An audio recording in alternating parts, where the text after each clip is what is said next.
This is a small demonstration of a Cyclone screen with the build out connected to a small window. Once that release catch inside is released, then the screen showing in the opening up position there. These screens also can slide off in the open position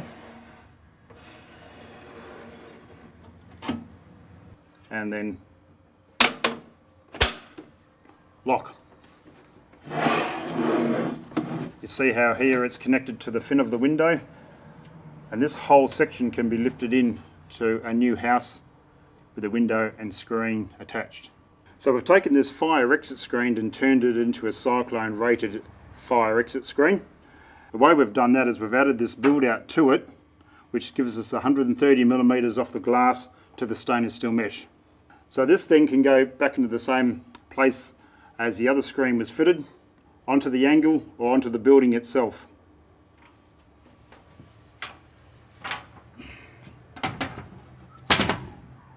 Now we've got the screen placed up here on the window. We will screw through this section here into either the brickwork, the building itself, or some angle.